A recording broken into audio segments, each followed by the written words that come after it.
What's going on, everybody? And welcome to J Sports Seattle.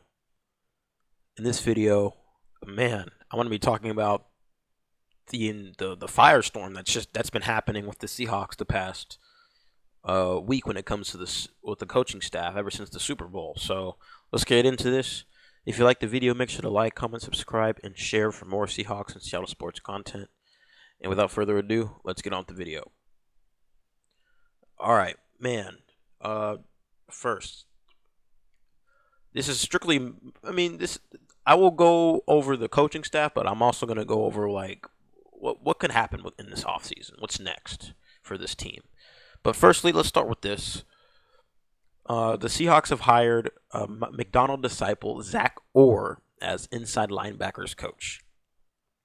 So keep in mind, we already have a linebackers coach in Olivadotti, I believe that's his name. Kirk Olivadotti, I believe his name is. Correct me if I'm wrong. But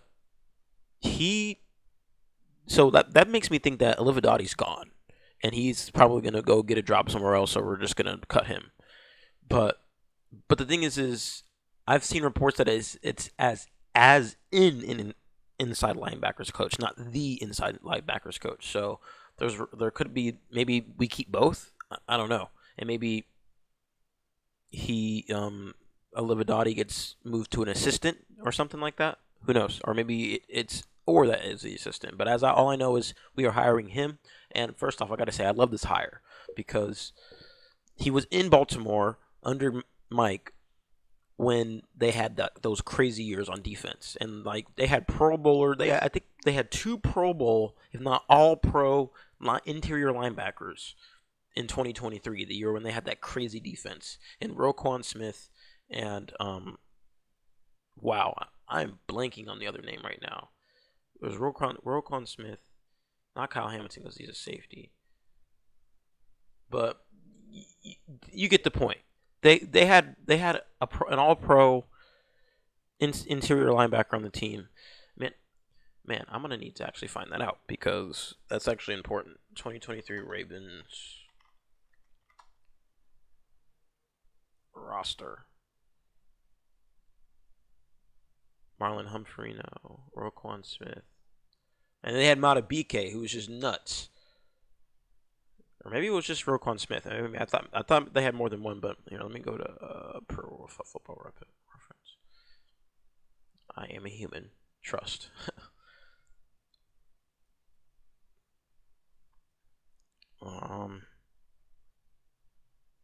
Defensive starters. And Patrick Queen. That's right. They had 2 Pro Bowl interior linebackers in Roquan Smith and Patrick Queen, who's now on the Steelers.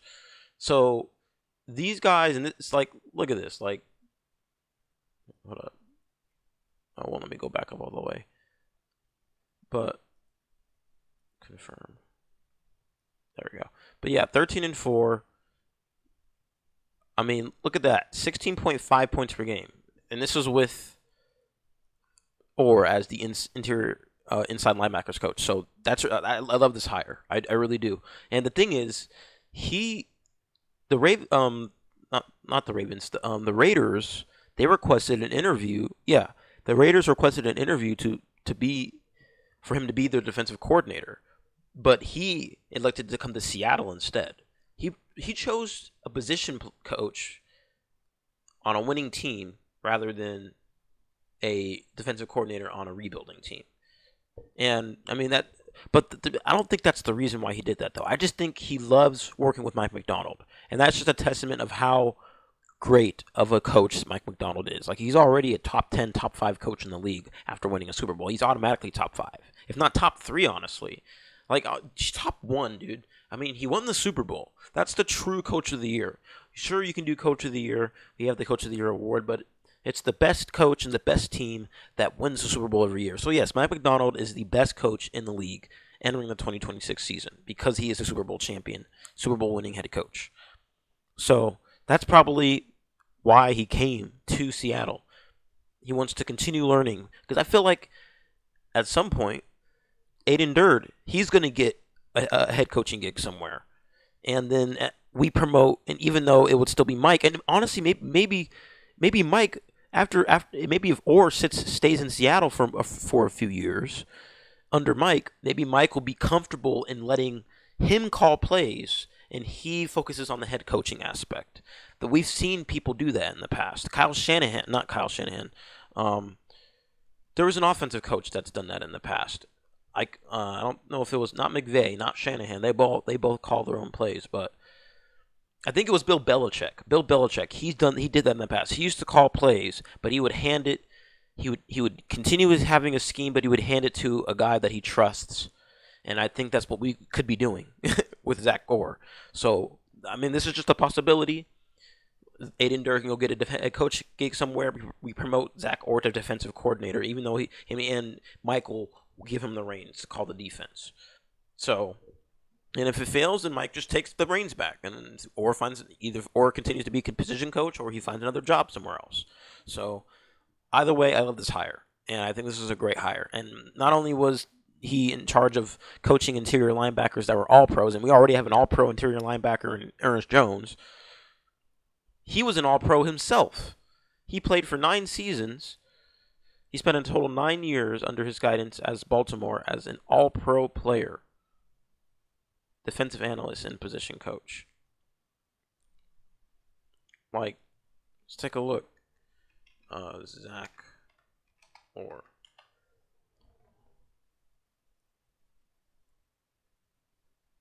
Yeah, second team all pro in 2016. So, great hire. We're already starting off. I mean, technically, it's still the 2025 season because I count 2026 season as when the new league year starts, which will be believe on March 10th this year, when you can legally sign free agents after the legal tampering period and trading for 2026 season begins. That's when I count. That's when I count the 2026 season beginning. So, but this is already a crazy start to a preliminary start to the 2026 season. I love it. All right, moving on. We then hired Niners, tight ends, and running backs. Tight ends coach and running back coordinator, Brian Fleury, as the offensive coordinator. And I do like this hire. I think this is a pretty decent hire. I mean, with given what was left on the market, I believe hiring from a division rival who runs a similar offense that we ran this year in a Shanahan West Coast type of offense. I think this is a good hire, and I like that we did it now instead of waiting until like later on in the year. Like that gives us a lot of time, and that gives them a lot of time to implement the scheme that they were running in San Francisco. And honestly, it may not even be completely. It probably would be some elements from San Francisco, but I'm pretty sure he'd make it his own. So yeah, San Francisco added run game coordinator to his title in 2025. So Christian McCaffrey had a crazy year, and Chris CMC is a great running back. He was the only guy that was really healthy coming off Achilles injuries last year. Like he was, I believe, the runner up to Opoi over Puka. That's how good he was this year. So I do like this. And then, Tonjes E was good under his coaching guy. And obviously they have Kittle, so I think he will bring that. And he's been with San Francisco, as you see right here. He's been with San Francisco since 2019. So he was a long tenured coach. He was there for 6 years. So, and at the time he was a defensive quality coach. So he's worked both sides of the ball, which I really like. I actually really like that. So he moved over to the offense in 2020, serving as a quality control coach before being promoted to tight ends coach. So this is just a great. And then he just continued to add on in this year. So I think he's just slowly been working his way up, and I believe he's finally earned a shot. And I believe we re-signed Kenneth Walker. We'll have Zach Charbonnet come back next year, probably sometime in the middle of the season. We may draft a running back, and see if he's good. We might sign a running back because there are going to be some running backs in free agency. So, let me see. Running backs that will be free agents. So, Breece Hall, Travis Etienne, Javonte, Rico Dowdle, Algier, Rashad White, Kenneth Gainwell. Especially Breece Hall, Travis Etienne, and Williams, not bad.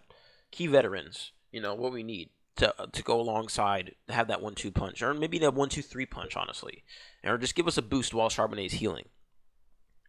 We'll see what happens though there, but I do like this hire, and like I said, I do like that we're doing it early, so that way there's a lot of time to implement his system. So he's been working along Kyle Shanahan ever since Kyle Shanahan was there, since they went to the Super Bowl. I mean, he's went to the Super Bowl twice there, so we won a Super Bowl. So we like this hire. I like this hire. I wouldn't say we. I don't want to speak for you guys. So but me personally, I like this hire. But moving on, this is something right here that we're probably going to have to address. The Raiders have hired away Andrew Janocko as their new OC. So Clint Kubiak has used his one chance to promote a team, or promote a minority coach to an offensive coordinator, to a coordinator gig. And well, I mean, it's better. I'd rather him than John Benton. And I'll get into it later that we have John Benton will be staying, but I mean, he wasn't bad. Sam Darnold had a crazy start to the season under his guidance, but he did really good in the play. Great job in the playoffs. So, no turnovers in the playoffs by Sam Darnold. So obviously, and working through an oblique injury. So obviously, Andrew Janocko has done his job. So I'm hoping that we can find someone that could, be just as good as him, if not better. Not guaranteed though, but you never know. Obviously, they have starting quarterback Geno Smith, who's here for the 3 years in Seattle, and it's safe to say that he's probably going to be released, and they will be moving forward with Fernando Mendoza. But you never know. It's the Raiders; they do some crazy stuff. But moving on, since this isn't a Raiders video, this is a Seahawks video. John Benton staying in Seattle. This is massive. This dude has improved this O-line so much. Borderline top 10 offensive line this year. Definitely top 15 after being bottom 10 last year, if not bottom 5 in the previous few years. I love seeing what he's done with this offensive line, and this is all completely homegrown offensive line, and John Benton probably realizes that. And this is exactly what Tom McCable did. He stayed with the Seahawks for multiple years. He stayed with the Seahawks for another season, and we went to the Super Bowl again. So, this just shows the dedication he has to the team. And he said he was a Seahawk. He said he was a Seahawk. So, this is great to see. I'd rather, he even said it. He said it at the Super Bowl. He said, "I am a Seahawk, damn it." Nothing more needs to be said. So, I believe, we re-signed Kenneth Walker. We got to keep all these guys together. I know John Schneider's going to do his part, so I'm not too worried about that. But, it's the NFL, it's the business, so we'll see what happens. So, but moving on, like I said, get that out of there. It seems that we are retaining a lot of our offensive assistants, which is really great on offense, which is really, really great. Obviously, we have a bunch of our people on defense still, like Carl Scott's going to remain. Even he's interviewed for a defensive coordinator position, but he decided he wanted to remain in Seattle, and he's a great DBs coach. And obviously, Aiden Durd's going to stay here for at least another year until maybe he gets a defensive coordinator job or a head coaching gig either next year or the year after. But in general on offense, we were keeping a lot of people. Like Jake Peets was an in-house candidate for OC. He's the passing game coordinator who could potentially be QB's coach as well. We could give him that title. Obviously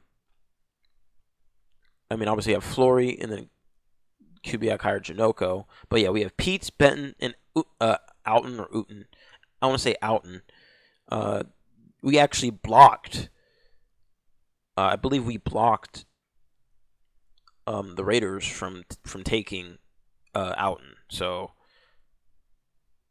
And like I see, with Kubiak's OC position filled, you can't offer coaches like Pete Benton and Outen the promotions necessary to poach them away from Seattle per NFL coaching roles. I don't know if that includes assistant or associate head coach, but associate head coach is just a fancy title as another. It's just assistant.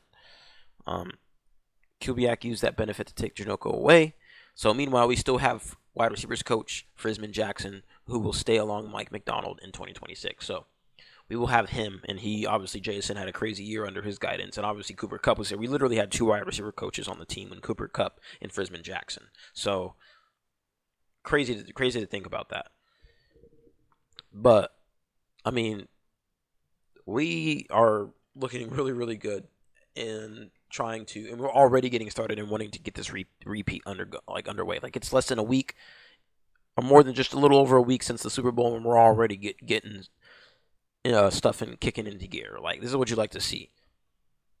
So, actually, I like over the cap better.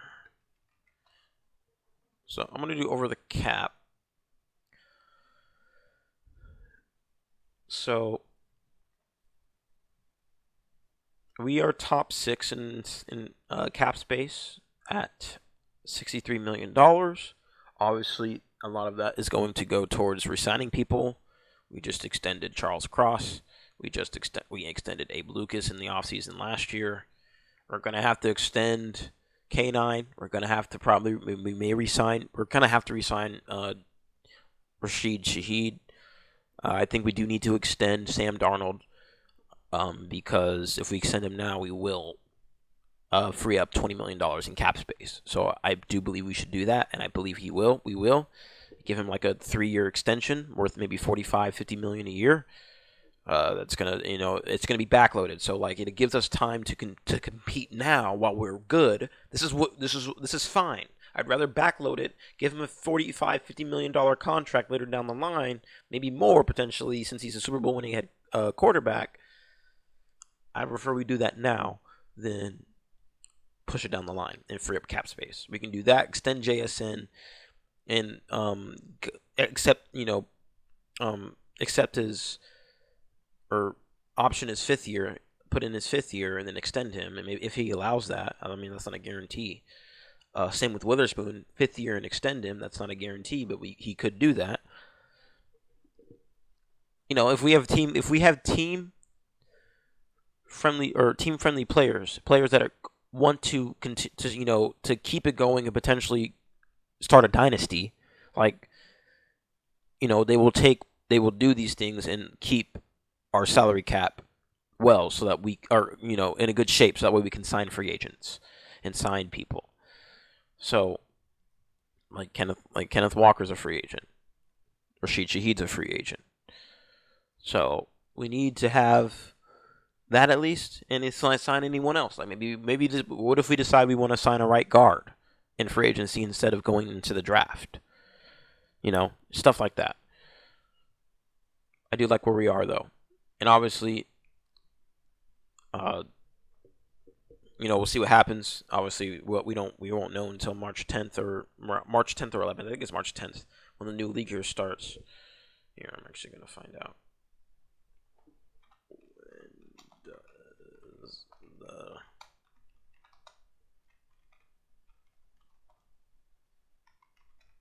start for NFL? Oh, March 11th. So it's March 11th. So that's when the new league year starts. I mean, we may not do anything in free agency, and besides re-signing our own people. You never know though. Like I said, the NFL is a business, so things can happen. So, like I said, yeah, Charles Cross.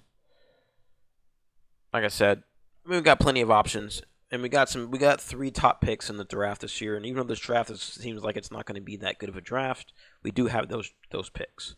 So there is that to look forward to. And we can always, trade some people and get some picks.